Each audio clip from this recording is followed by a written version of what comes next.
Episode 197 harvesting wheat.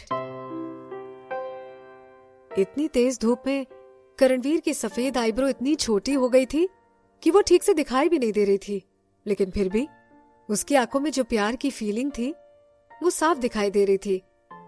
फिर जिराज जमीन पर एनिमल स्किन बिछा देता है और निया को उस पर बैठा देता है। फिर बोलता है, तुम यहाँ बैठकर नदी की तरफ ध्यान रखो, अगर कोई जानवर आता हुआ दिखाई दे तो मुझे आवाज लगा देना। निया सावधानी से सिर हिलाते हुए बोलती है, ठीक है। जिराज अपनी ब्लेड उठा लेता है और फिर गेहूं काटने लगता है। करणवीर अपने इमोशंस पर कंट्रोल करता है और इंसान बन जाता है। वो अपने हाथ से गेहूं तोड़ने ही वाला था कि तभी जिराज उसी दिशा में एनिमल स्किन फेंकता है। वो बोलता है, मैंने अभी जो गेहूं काटे हैं उन्हें इकट्ठा करके निया के पास ले जाओ और उसका भी ध्यान रखना। फिर वो और गेहूं काटते हुए बोलता है, ये तो मुझ पर छोड़ दो। करणवीर के पास कोई शब्द नहीं थे, इसीलिए वो चुपचाप एनिमल स्किन बांध लेता है और गेहूं उठाकर निया की तरफ जाने लगता है। जब निया करणवीर को अपनी तरफ आते हुए देखती है तो रखवाली करना छोड़कर एक गेहूं निकालकर बोलती है, हम लोग ग्रेन्स कैसे हटाएंगे? क्या तुम्हें मेरी मदद चाहिए? करणवीर गहरी आवाज में बोलता है, तुम बस उसे छील दो। वो निया के सामने सीरियस ही था, लेकिन यदि निया के सेंस तेज होंगे तो वो पहचान लेती कि करणवीर के सांस लेने के तरीके में बदलाव है। जब वो एक गेहूं लेकर अपने हाथ में देखती है तो उसका चेहरा पीला हो जाता है। फिर वो दूसरी तरफ देखती है। फिर वो बोलती है, ये नहीं हो सकता, यहाँ बहुत सारे गेहूं हैं, इसे पता नहीं कितना समय लगेगा। उसके बाद राइस भी है, हम उसके एक एक दाने को छील नहीं सकते हैं ना? करणवीर खुद को रोक नहीं पाता और हंसने लगता है। तुम्हें क्या लगता है कि अनाज अपने आप नीचे गिर जाते हैं? वो मुस्कुराते हुए बोलता है, इसे हम लोग घर ले जाएंगे और शांति से छील देंगे। राइस को छीलने में काफी प्रॉब्लम भी होती है क्योंकि तुम्हें उसकी स्किन भी निकालनी पड़ती है।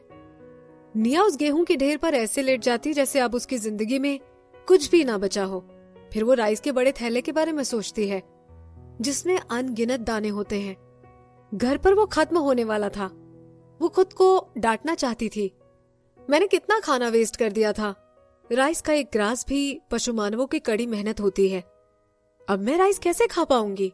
जिराज जो एनिमल स्किन लेकर आया था, करणवीर उसे नीचे बिछा देता है और फिर गेहूं को उनके डंठल से पकड़कर दाने निकालना शुरू कर देता है। उसके दाने तेजी से जमीन पर गिरने लगते हैं। हवा की वजह से उसके छिलके निया के ऊपर गिर रहे थे। निया अपना मुंह साफ करके खुश हो जाती है, हे भगवान, अच्छा हुआ कि ये जल्दी हो रहा है। निया भी गेहूं के दाने निकालने के लिए करणवीर की नकल करती है।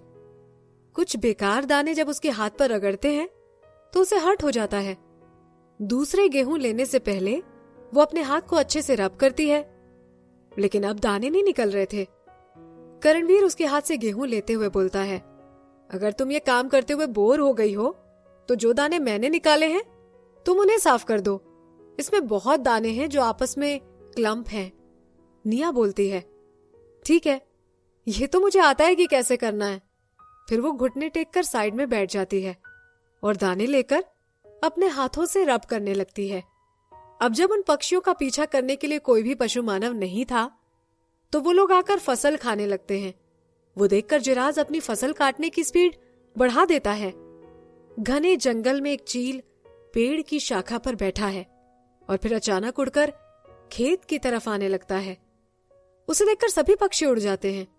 जिराज उधर देखकर अपनी आईब्रो ऊपर करता है। वो फसल इतनी तेजी से काट रहा था कि कुछ ठीक से दिखाई ही नहीं दिया था।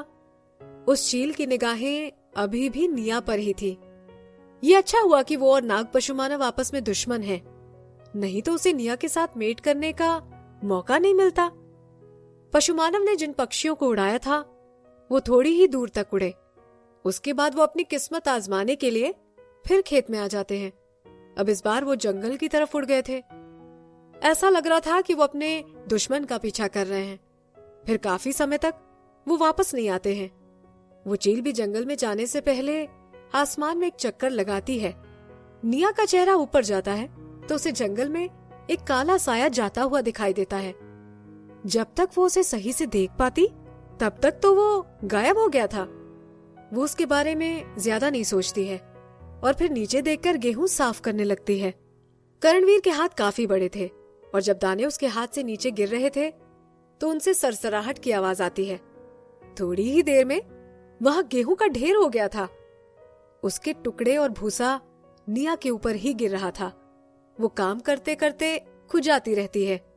उसे पता भी नहीं चलता कि उसकी खुली हुई स्किन पर गुलाबी खरोच के निशान आ जाते हैं। उसकी गोरी और कोमल स्किन पर वो खरोच काफी ज्यादा दिखाई दे रही थी।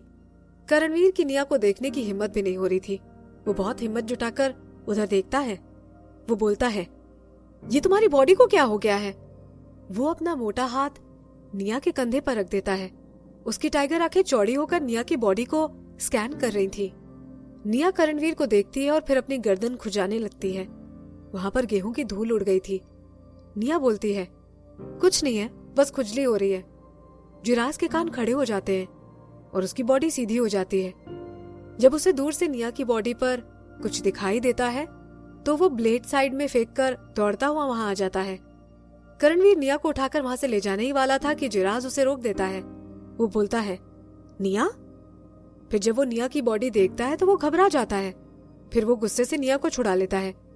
जिराज उसे अपने हाथों से टाइट पकड़ता है और फिर गुस्से से पूछता है, क्या हुआ ऐसे? करणवीर वहीं खड़ा था। वो बोलता है, मुझे नहीं पता। वो निया को उठाकर जाते हुए बोलता है, मैं अभी तुम्हें डॉक्टर के पास लेकर जाता हूं। निया उनकी बातें सुनकर दंग रह जाती है। वो फिर खुजाने लगती है। जब उसका पसीना घाव पर गिरता है तो वो दर्द से चिल्लाती है। निया बोलती है, नहीं नहीं, मुझे तो बस खुजली ही हो रही है, वो भी शायद गेहूं से हो रही है। मुझे बस नहाने के लिए नदी तक ले जाओ। जिराज बोलता है, ठीक है, लेकिन पहले जाकर हम लोग डॉक्टर को दिखा लेंगे। ये बोलकर वो पशु नगर की तरफ दौड़ने लगता है। फीमेल्स ने पहले कभी खेत पर काम नहीं किया। जिराज और करणवीर लॉस में थे। उन्हें बिल्कुल नहीं पता था कि निया सही है या नहीं। जिराज पूरे पसीने में हो गया था और उसकी बॉडी चमक रही थी। निया उसका पसीना साफ करने जाती है, लेकिन उसकी उंगली पर जो एकदम गर्मी आती है उससे वो आश्चर्य में पड़ जाती है। निया बोलती है, मुझे नदी पर लेकर चलो, मुझे नहाना है। जिराज अपना सर नीचे करता है और चिंतित होकर निया को देखता है। क्या तुम्हें बहुत खुजली हो रही है? निया अपना सर हिलाती है। जिराज पहले तो थोड़ा हिचकिचाता है और फिर नदी की तरफ तेज दौड़ते हुए बोलता है, ठीक है, फिर जल्दी करो। निया ठीक है बोलती है और फिर सोचने लगती है कि जिराज को वो अपने साथ नदी में कैसे ले जाए। करणवीर भी उनके साथ पीछे चलना शुरू कर देता है। पहले गेहूं के खेतों को बड़े शौक से देखा जाता था, लेकिन अब उसे नजरअंदाज किया जा रहा था। ये तो अच्छा हुआ कि उन पक्षियों के वापस खेत में आने की हिम्मत नहीं हुई। जब वो लोग नदी पर पहुंचते हैं तो जिराज निया को पानी में डाल देता है। निया चिल्लाती है, मेरे सारे कपड़े गीले हो गए। जिराज बोलता है, कोई बात नहीं, हम लोग घर जाकर बदल लेंगे। फिर जिराज कुछ पानी लेता है और उसके शरीर पर उड़ाता है। निया इतने गर्म दिन पर बर्फ जैसे ठंडे पानी में जाकर कांपने लगती है। उसका ट्यूब टॉप भी गीला हो गया था। अब उसके पास घर जाने के अलावा कोई और ऑप्शन नहीं था। निया के पास शब्द नहीं थे। वो तुरंत ही जिराज का हाथ पकड़ लेती है। फिर वो अचानक उसे भी पानी में खींच लेती है। जब जिराज देखता है कि निया कितनी साहसी है तो वो राहत की सांस लेता है। वो अपनी डर और चिंता की भावना को दबाते हुए बोलता है, क्या मैं तुम्हें अच्छे से नहला दूं? तुम पीछे पलट जाओ, मैं तुम्हारी पीठ अच्छे से धो देता हूं और तुम आगे से अच्छे से नहा लो। जिराज अनाड़ी था। वो निया की पीठ इतनी जोर से रगड़ता है कि उसे दर्द होने लगता है। वो उससे छूटने की कोशिश करती है। मैं खुद नहा लूंगी, तुम चिंता मत करो, अब मुझे खुजली भी नहीं हो रही है, तुम्हें भी नहा लेना चाहिए। जिराज बोलता है, तुम्हारी बॉडी अभी भी ऐसी ही है, तुम ठीक कैसे हो सकती हो? फिर जिराज उसकी बॉडी पकड़ता है और आराम से रगड़ता है। वो दोनों पानी में एक दूसरे के बहुत करीब आ जाते हैं। उधर किनारे पर करणवीर चिंतित होकर चक्कर काट रहा था।